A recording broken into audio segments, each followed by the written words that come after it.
નમસ્કાર વિદ્યાર્થી મિત્રો, સ્વાગત છે તમારું તમારી પોતાની યુટ્યુબ ચેનલ માય ટીચિંગ ક્લાસમાં.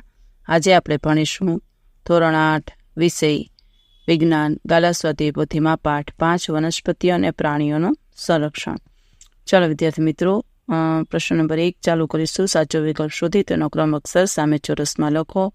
પહેલું છે પૃથ્વીના જે ભાગ પર સજીવો વસવાટ કરે છે તે ભાગને શું કહેવાય? તો એમાં આવશે એ જીવાવરણ.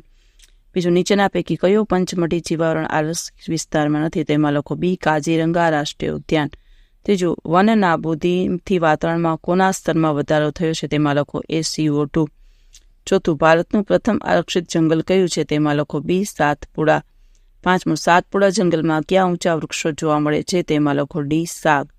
છઠ્ઠું, રેડ ડેટા બુકમાં કઈ જાતિઓની નોંધ રાખવામાં આવે છે? તો એમાં લખો સી નાશપ્રાય. સાતમું, બાયસન નીચેના પૈકી શું છે? તેમાં લખો એ જંગલી બળદ. આઠમું, પંચમઢી જીવાવરણ આરક્ષિત ક્ષેત્રમાં સ્થાનિક પ્રાણી જાતિ કઈ છે? તેમાં લખો સી ઉડતી ખિસકોલી. નવમું, વન સંરક્ષણ અધિનિયમનો હેતુ શું છે? તેમાં લખો સી પ્રાકૃતિક વનોની જાળવણી અને સંરક્ષણ. અને 10માં લખો સરકારે અમલમાં મૂકેલા પ્રોજેક્ટ ટાઈગરનો ઉદ્દેશ શું છે? તો લખો વાઘના સંરક્ષણ અને તેની વસ્તીની જાળવણી. C option. 11મું, વનસ્પતિ અને પ્રાણીઓની કોઈ એક જ ક્ષેત્રમાં વિશિષ્ટ રૂપે જોવા મળતી અને અન્ય વિસ્તારમાં પ્રાકૃતિક રૂપે જોવા ન મળતી જાતિને શું કહે છે? એમાં આવશે બી સ્થાનિક જાતિ.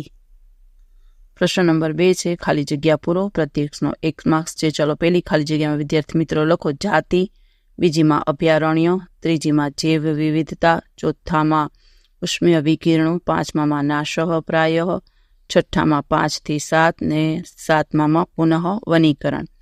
હવે પ્રશ્ન નંબર 3 છે માત્ર ઉત્તર લખો. એમાં પહેલામાં લખો પંચમઢી, બીજામાં આવશે રાષ્ટ્રીય ઉદ્યાન, ત્રીજામાં મધ્યપ્રદેશ, ચોથામાં સાતપુડા આરક્ષિત જંગલ, પાંચમામાં પ્રવાસી પક્ષીઓ અને છઠ્ઠામાં પુનઃ વનીકરણ.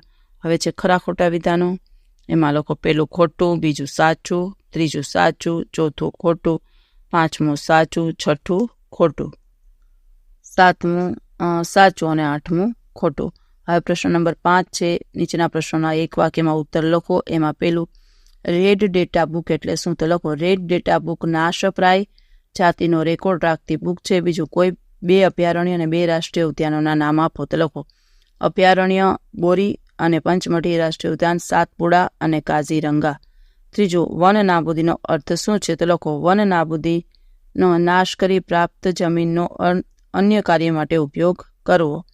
ચોથું, કુદરતી વન નાબૂદીના કારણો ક્યાં છે? તો લખો દાવાનળ, ભયંકર દુષ્કાળ અને ભૂકંપ. પાંચમું, વન્યજીવન અભયારણ્ય શું છે? તો લખો એવો વિસ્તાર જ્યાં પ્રાણીઓ તેમજ તેના નિવાસસ્થાન કોઈપણ પ્રકારની ખલેલ વગર સુરક્ષિત છે.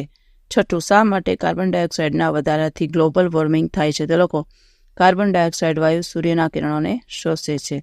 સાતમું, જૈવ વિવિધતાનો અર્થ શું છે? તો લખો પૃથ્વી પર જોવા મળતા વિવિધ સજીવો, તેમની વચ્ચેના આંતરસંબંધ અને તેમના પર્યાવરણ સાથેનો સંબંધ જૈવ વિવિધતાનો અર્થ છે. આઠમું લખો જીવાવરણ આરક્ષિત વિસ્તાર એટલે શું? તો લખો સજીવો, વન્યજીવો, પ્રાણીઓ, સૂક્ષ્મજીવો અને તે વિસ્તારના આદિવાસીઓના પારંપરિક જીવન નિર્વાહ માટેનો વિશાળ સુરક્ષિત વિસ્તાર છે.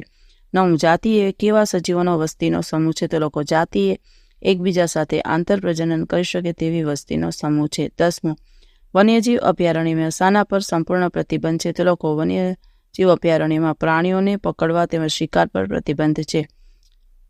11મું, પંચમઢી જીવાવરણ આરક્ષિત વિસ્તારમાં આવેલા 2 વન્ય પ્રાણી અભયારણ્ય નામ? તો લખો બોરી અને પંચમઢી.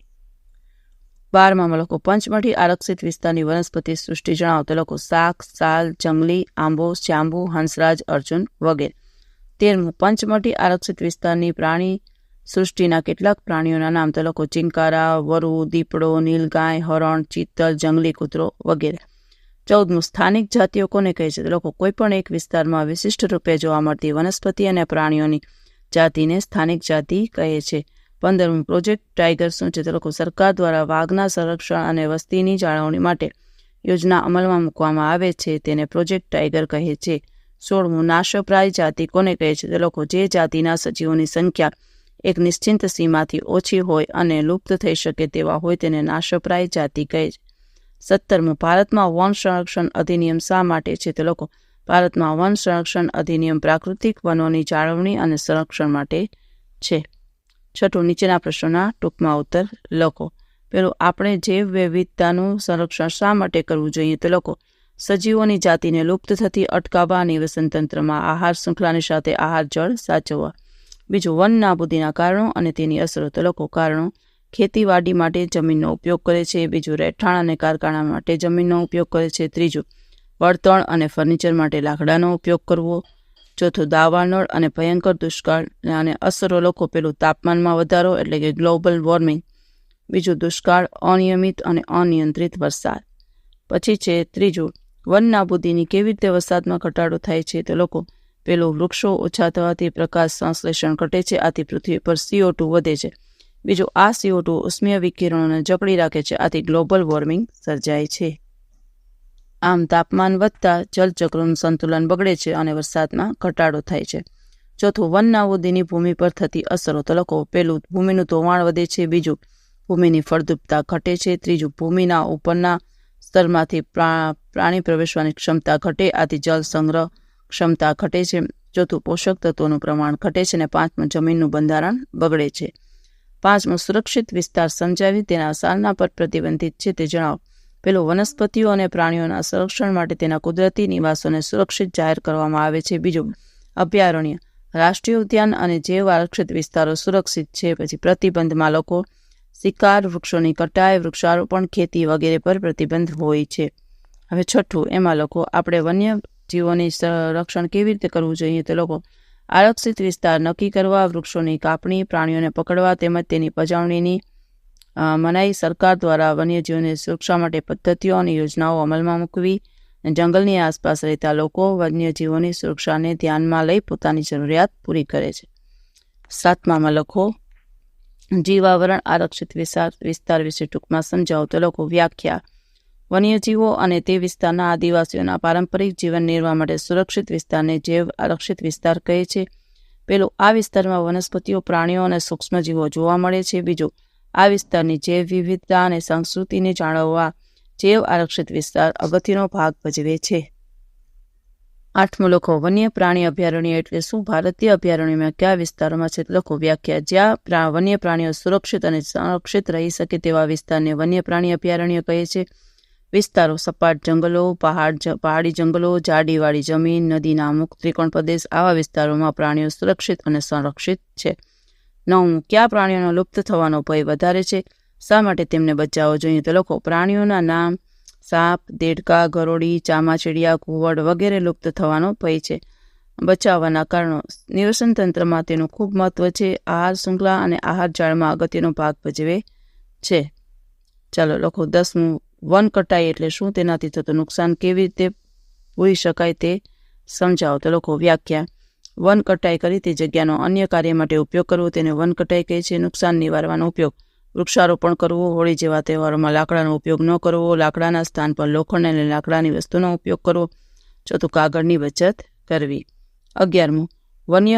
વન્ય પ્રાણીઓને કેવી રીતે બચાવી શકાય? તો લોકો, પેલું, કેટલીક જગ્યાએ આરક્ષિત વિસ્તાર, અભયારણ્ય અને રાષ્ટ્રીય ઉદ્યાન દ્વારા બચાવી શકાય છે. બીજું, વન સંરક્ષણ માટે જંગલમાં સાંજે વાહનો કે વ્યક્તિને પ્રવેશવાની મનાઈ કરવી. ત્રીજું, પ્રોજેક્ટ ટાઈગર દ્વારા વાઘને સુરક્ષિત કરી શકાય છે. તે રીતે અન્ય પ્રાણી અને વનસ્પતિનું પણ સંરક્ષણ કરી શકાય છે.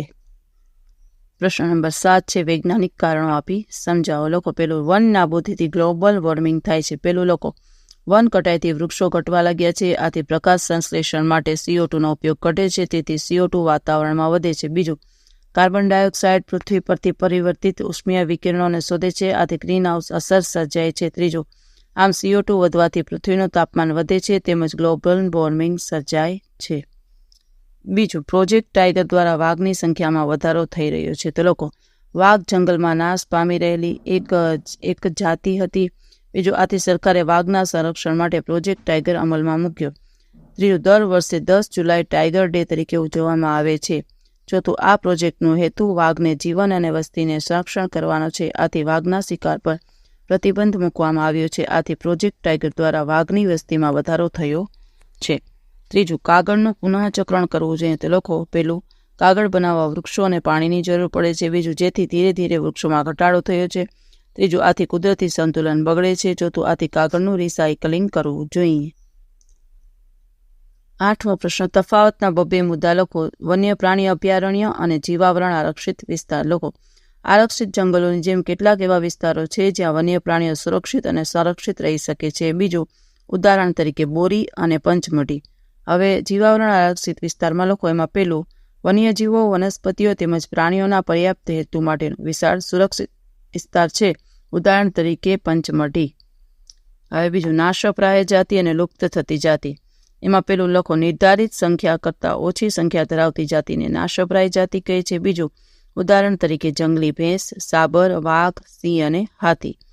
લુપ્ત જાતિમાં લખો. પૃથ્વી પર અસ્તિત્વ ગુમાવી ચૂકેલી જાતિને લુપ્ત જાતિ કહે છે. ડાયનોસોર એ લુપ્ત જાતિ છે. હવે છે જોડકા. વિદ્યાર્થી મિત્રો, પહેલા જોડકામાં લખો. પહેલાના સામે બી, બીજાના સામે સી, ત્રીજાના સામે ડી અને ચોથાના સામે ઈ. પછીનો બીજો જોડકો જોઈએ. એમાં પણ પહેલાના સામે સી, બીજાના સામે એ, ત્રીજાના સામે ડી અને ચોથાના સામે ઈ. પ્રશ્ન નંબર 10. નીચેના પ્રશ્નનો મુદ્દાસર ઉત્તર લખો. પહેલું, વન નાબૂદીના પરિણામો જણાવો. તો લખો. વન નાબૂદીથી પૃથ્વીમાં તાપમાન અને પ્રદૂષણમાં વધારો થાય છે. આથી પ્રાકૃતિક સંતુલન બગડે છે.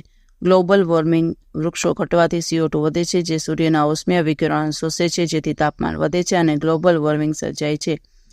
જળ સંતુલન બગડે. તાપમાન વધવાથી જળ સંતુલન બગડે છે. આથી વરસાદની માત્રા ઘટે છે અને દુષ્કાળ સર્જાય છે. રણ નિર્માણ. વૃક્ષો ઘટતા જમીનનું ધોવાણ થાય છે. આથી સેન્દ્રિય તત્વો અને ફળદ્રુપતા ઘટે છે. આથી રણ નિર્માણ થાય છે. પૂર. વન નાબૂદીથી જમીનના ઉપરના સ્તરમાંથી નીચે પાણી ઉતરવાની ક્ષમતા ઘટે છે. આથી જમીનની જળ ધારણ ક્ષમતા ઘટે છે, જેથી પૂર જેવી પરિસ્થિતિ સર્જાય છે. હવે બીજું, પંચમઢી જીવાવરણ આરક્ષિત વિસ્તાર સમજાવો. તો લખો વિદ્યાર્થી મિત્રો. પંચમઢી જીવાવરણ આરક્ષિત વિસ્તાર મધ્યપ્રદેશમાં આવેલો છે. બીજો, આ વિસ્તારમાં સાતપુડા રાષ્ટ્રીય ઉદ્યાન અને બોરી અને પંચમઢી અભયારણ્ય આવેલા છે. ત્રીજું, સાતપુડા રાષ્ટ્રીય ઉદ્યાન ભારતનું સૌપ્રથમ આરક્ષિત જંગલ છે. વનસ્પતિ શાક, સાલ, આંબો, જાંબુ, હંસરાજ, અર્જુન. અને પ્રાણીઓમાં આવશે ચિંકારા, નીલગાય, હરણ, ચિતલ, દીપડો, વરુ, વાઘ, જંગલી કૂતરો. અને સ્થાનિક જાતિમાં આવશે સાલ, આંબો, જંગલી બળદ અને ખિસકોલી.